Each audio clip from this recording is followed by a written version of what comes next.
I'm Julie Barkey with this Senate update. At about 3:30 on Sunday afternoon, the Senate began to take up the first of its major finance conference committee reports, higher education.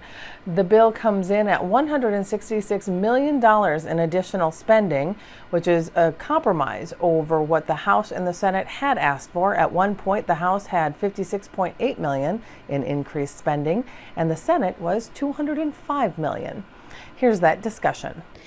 Well, members, it is with great pride and appreciation that I speak about really the first of the big division conference reports. And so that we're standing here the day before the end of session with a bill that we're really so very proud of. I say with appreciation to all who made it possible, and I will make sure to identify who those people are before the end of my remarks. But one of the things about putting together a conference report is that it brings about the very best in human beings, because you have to take a position on what you have worked so hard to accomplish for an entire session and then negotiate with another, quote, team who worked equally hard on what they bring to the table.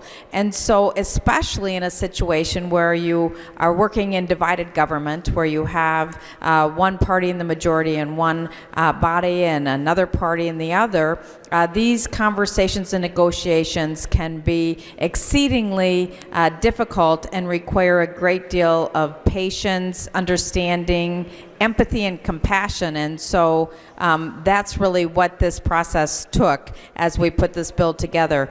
As you may recall, we left the Senate floor with a higher ed bill that had a target of $205 million, and the House had a target of $53 million. So couldn't really have been a much farther spread than what we found ourselves with. In addition, we had some guiding principles in the Senate that said we would treat, Madam President, I'm having a hard time hearing. Members, this is about the 5th time I've asked people to be quiet. So would you please remember to take your conversations into the retiring room, off the floor, and staff, please take your conversations off the floor if at all possible. And this corner here especially tends to be pretty noisy. I don't want to point at anyone in particular, but please try to keep it down. Thanks. Senator Bana. Thank you, Madam President. So we had this guiding principle in the Senate that we would treat both higher ed institutions, our public institutions, with a degree of parity. And so the Senate bill as it left had approximately $85 million dedicated to the University of Minnesota and a similar amount to MnSCU. Within that, we had a $25 million appropriation to the med school and about equal that of an appropriation to the program that Senator Sump put forward, which was a program allowing students to have access to technical colleges at virtually no cost if they were willing to train in a high demand area. So that was the position we left the Senate floor with. However, the House left their chamber with $105 million appropriation for MnSCU and very little at all for the University of Minnesota, and half of how they got their appropriation for MnSCU was by capturing unspent dollars in the state grant program. So we knew that, number one, we were not going to adopt that approach, that we feel very strongly that the state grant program is the vehicle to allow each and every student access to the best possible institution for their aspirations and their potential. And so that was a value that we were not going to move from. In addition, we believed we should have parity with regard to both institutions. I will say that the House target being so low left them with very little choice. So when I make those comments, it is not disparaging in the least. I found Chair Nornes and the House conferees to be equally committed to delivering high quality post-secondary education to each and every student as we are in the Minnesota Senate. So the negotiations ended up whereby we agreed to things that we may not agree with, but in the name of compromise, the bill you have now before you with $166 million target appropriates $22 million in student relief funds for the University of Minnesota and an additional $30 million for the med school. As you all remember, the governor felt very strongly about making a significant investment in the med school so that we could fulfill our mission of bringing the University of Minnesota Med School back to national prominence. That was part of the negotiated agreement between the House, Senate, and Governor as they negotiated the overall framework for the session, and so that was something that we inherited. So within our negotiated framework, we ended up with an investment at the University of Minnesota of $52 million. When it came to MnSCU, we agreed on an investment of $100 million.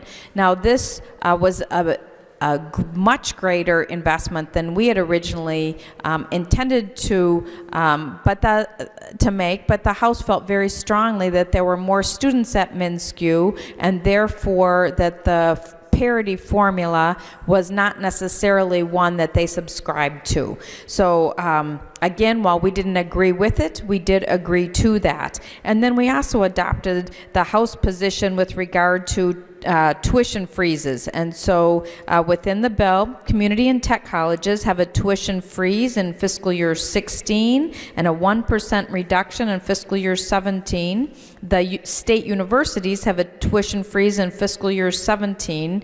And in addition, I've mentioned the Senator Stump proposal about the technical schools providing access to our young people really to attend technical schools at no cost. We narrowed that and made it a pilot, and we called this a Technical College Scholarship Program. And we said that we would insist, however, that these students can have a mentoring relationship to participate in it.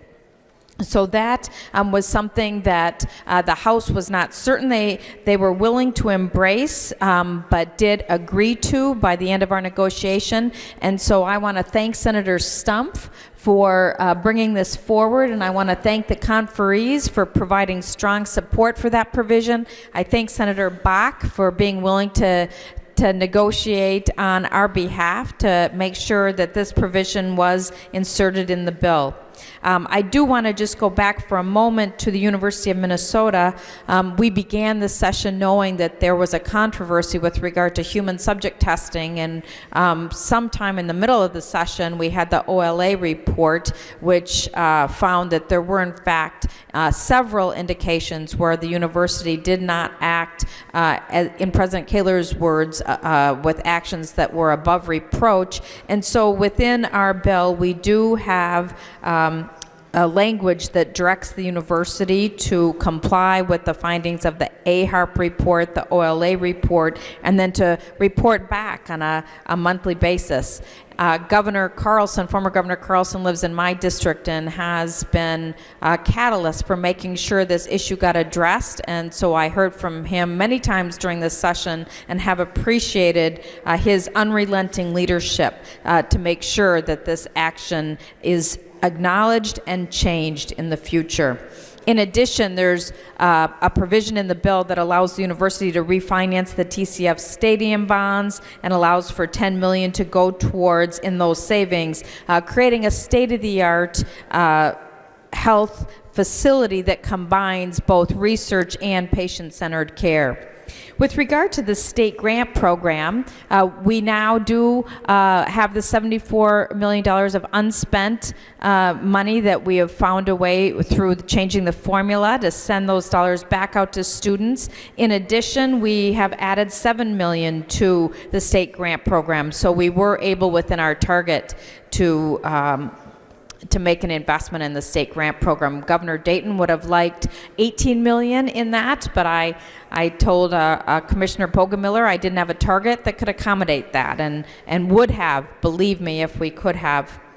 And then finally, the the three main objectives that our committee has had from the beginning: reducing costs to students. I want to just point to the ease of transfer language in the bill that was something Senator Miller has been working on for a couple of years.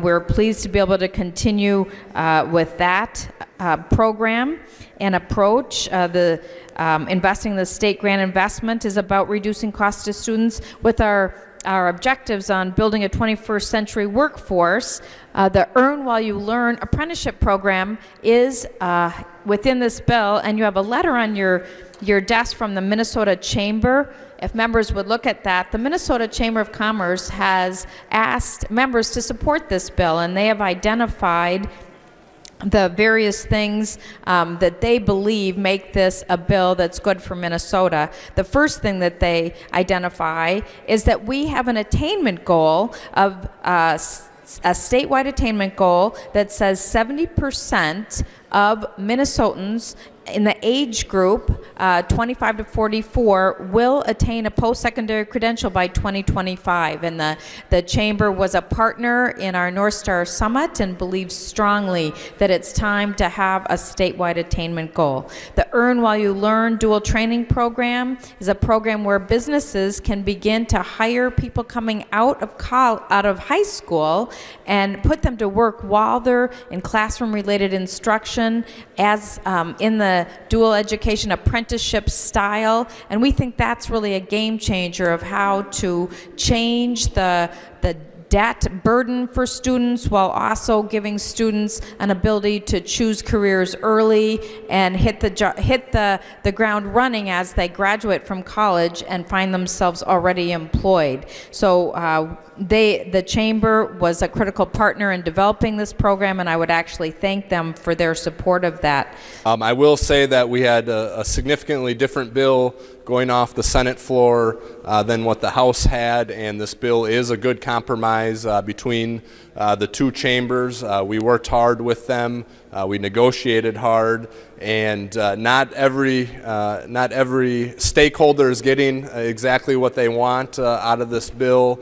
Everyone feels like they're getting a little bit less than what they want, maybe some more than others, but that's what a compromise is, and that's when we know that we have a good bill. So members, I would encourage you to support the bill. Senator Cohen.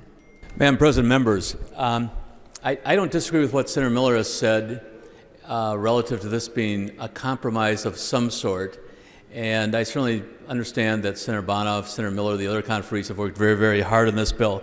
But I do feel compelled to offer just a couple of thoughts. I've been around this building for a while. I served for a number of years in the higher education division. I know Senator Bonoff has made reference to this, but I want to add some emphasis to the fact that I don't believe that I have ever seen a distribution that's inequitable between the MnSCU system and the University of Minnesota system ever. I am not sure, and certainly the bill that passed off the Senate floor, supported by many, many members of this body, was a bill that took revenues and provided them equally between initiatives for the university and MnSCU and for general support for the University of MnSCU. So the criticism I'm offering is not directed toward members of this body, whether majority, minority, geography, strong MnSCU supporters, strong University of Minnesota supporters. But the position of the other body was an unusual one and a unique one in, I could only imagine, many, many decades. I'm not sure exactly what the reason is, but I will suggest to members of the body that the failure to recognize the importance of the University of Minnesota to this state is at best short-sighted. I honestly believe that in a mid-sized state like Minnesota, the land-grant research university is the single most important institution in the state. And whether the state is Minnesota or Wisconsin or Indiana, you can go throughout the country, it is the single most important institution, public or private. And I think the failure to recognize that on the part of the other body is truly, as I mentioned, short-sighted. I'm not sure exactly what the reasons are, but I think that it has long-term ramifications for the state of Minnesota. And I hope as we proceed from this session that we can take a look and more carefully explore why legislators, and maybe some in this body for all I know, certainly in the other body, place a higher value on one system versus another. My comments are not in any way offered in criticism of the MnSCU system. To the contrary, MnSCU is a driving economic force for this state. The MnSCU campuses are excellent. I think we have one of the best state university systems in the country. But I think the failure to place the University of Minnesota on an equitable par relative to the higher education bill is something that we will regret. I recognize in this bill that if we talk about the actual difference, if you provided that equity, we're not talking about hundreds and hundreds of millions of dollars, obviously. And I happen to think that the target has ultimately arrived at for this, and I was certainly a participant in those conversations, the target arrived at for this conference committee was, as far as I was concerned, somewhat too low. I thought the Senate number was a good, solid number. I would have wanted a conference committee target to be much closer to the Senate target. Be that as it may, I think the failure of this conference committee, and not Senator Bonoff, Senator Clausen, Senator Miller, Senator Dietzig, the Senate conferees, but I think the failure of the legislature generally to not recognize that is a mistake. Senator Dietzig. Thank you, Madam President. Members, I was honored to be on this conference committee. I want to thank Senator Bonoff, Senator Miller, Senator Eakin, Senator Clausen. I think we had a good team, and I want to thank the staff for all their hard work preparing the bill and the budget. There are a lot of good things in this bill and in this budget. I represent the University of Minnesota Minneapolis campus. I also have Augsburg College, St. Kate Nursing School, and I have a lot of students from St. Thomas that live in my district. The state grant program increase should help a lot of them, or I hope it does at least. The bill puts a lot of money into MnSCU, as people have mentioned, and I hope that helps those students too. As Senator Miller said, in negotiations we don't always get what we want, and I've always believed that we need to be willing to compromise, but it needs to be for the good of everyone. I understand that, and with that I have concerns in this bill that we didn't invest enough in the U. As Senator Cohen said, MnSCU is very important to the state of Minnesota. They do educate a lot of students there, and they do have more students than the U. But the U is equally as important. The med school at the U is important not only to the U, but to the state. 80 to 85% of the physicians in Minnesota are trained at the U of M Med School. The University of Minnesota also prepares and trains most of the dentists, pharmacists, and veterinarians around the state, and they are important and needed in all areas of the state. The university is also a national leader in research for agricultural and animal disease. And I'll remind everybody out there listening that a few years ago, swine flu was devastating our agricultural community, and it was the veterinarians and the researchers at the U that helped resolve that issue. And I know they are working hard right now to deal with avian flu, and hopefully they will come up with a solution, because it is an economic impact, a devastating economic impact to those farmers and to the state. So I just would remind everybody that all of our institutions, our educational institutions, are important in our state, and I hope we remember that moving forward. And I thank you again to Senator Bonoff and the other conferees for all their hard work.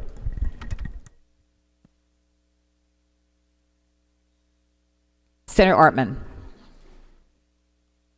Thank you, Madam President. I rise to say that I have that opposite perspective from that offered by Senator Cohen. I am so pleased that the House, the other body, has prevailed in making sure that we assist MnSCU and make that a priority in this budget.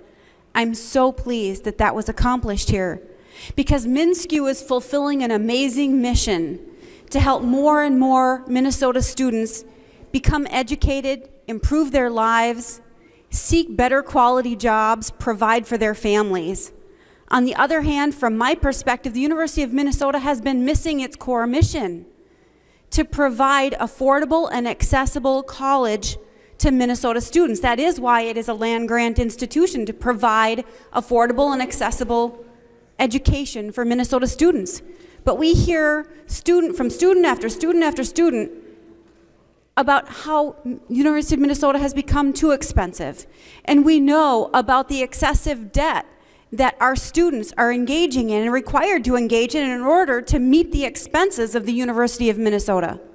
And we know that the University of Minnesota is educating fewer and fewer Minnesota residents and more non-residents.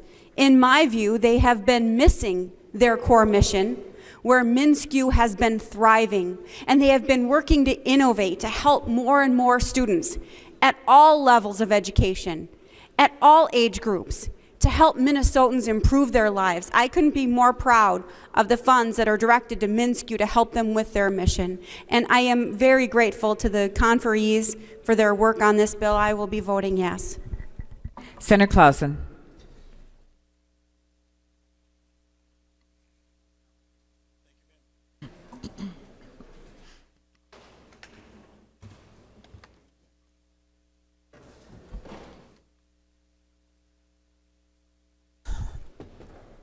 Madam President, sorry for the delay, but I just wanted to speak as the Vice Chair of the Higher Education and Workforce Development Committee and thank Senator Bonner for her leadership throughout the negotiation process.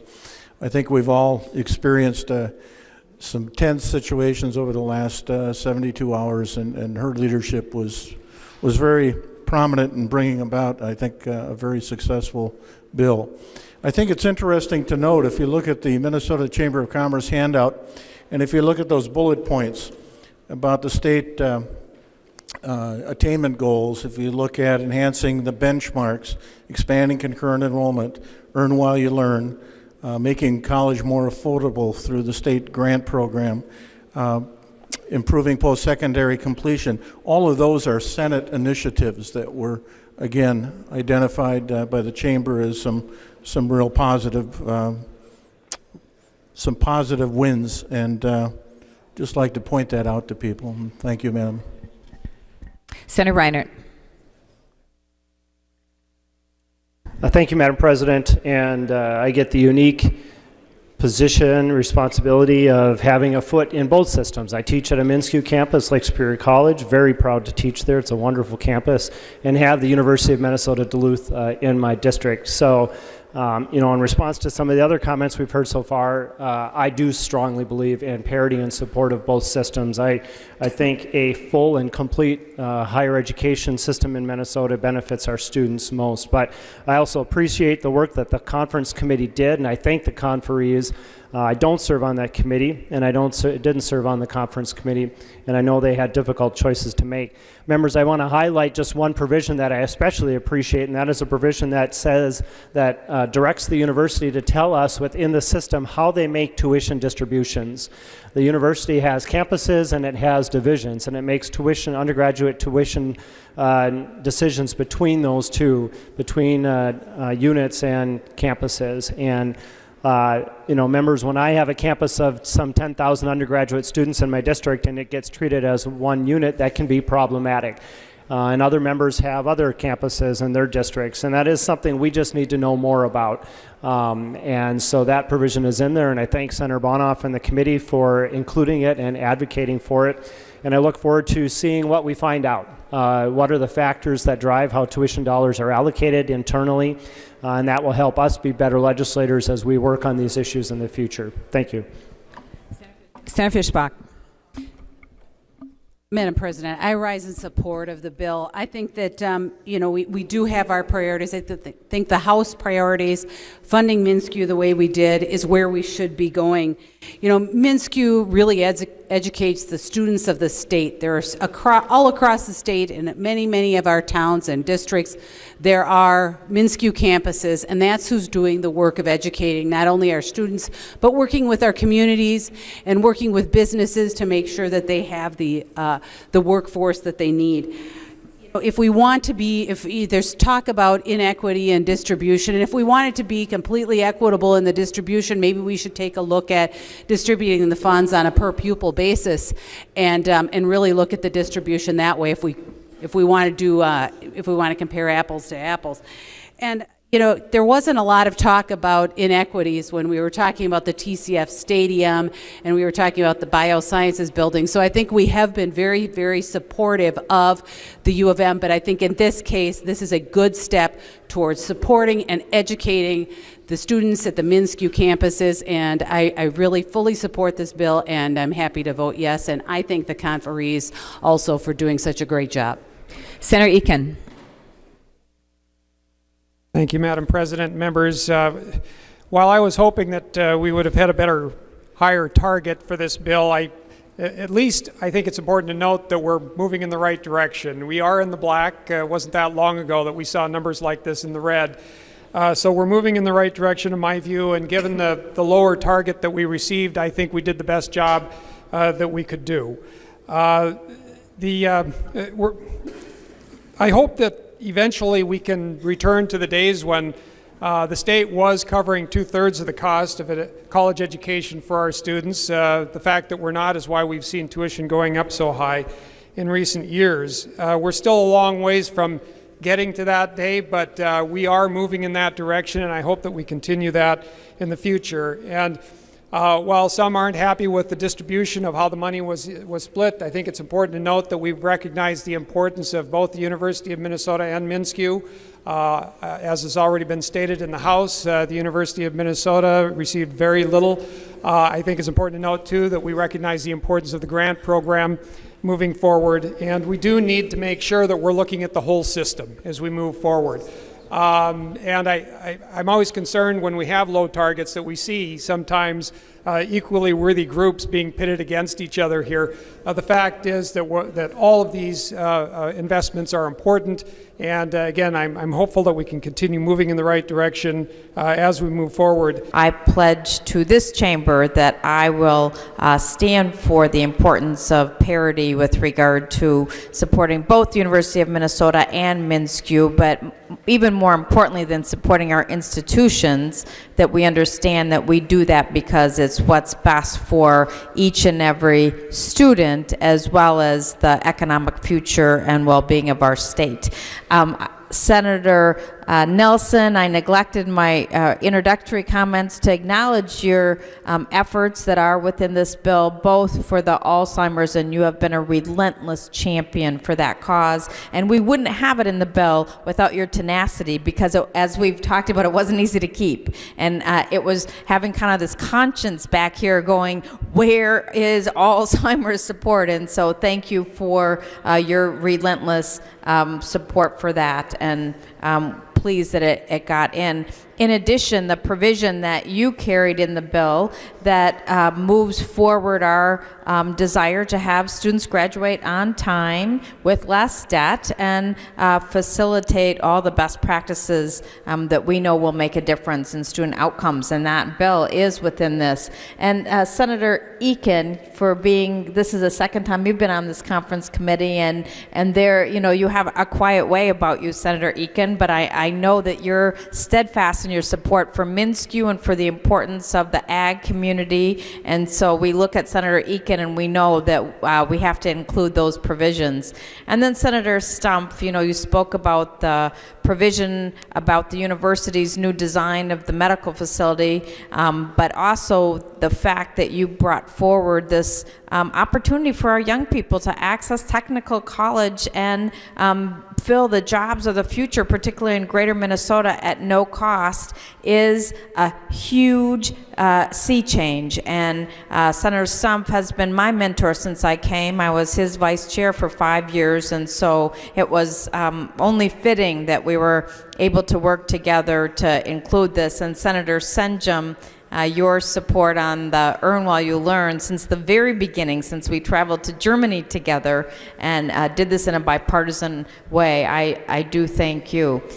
So those are my concluding comments. I did my thank yous kind of backwards. I did my thank yous in my preliminary comments, so I do want to make sure that all of the staff understands that we know we wouldn't be here today without each and every one of them, whether our pages, our Senate Council, our fiscal analysts, our legislative staff, and our partisan staff. Thank you. Secretary will close the roll. There being 57 ayes and 8 nays, the bill is passed and its title agreed to.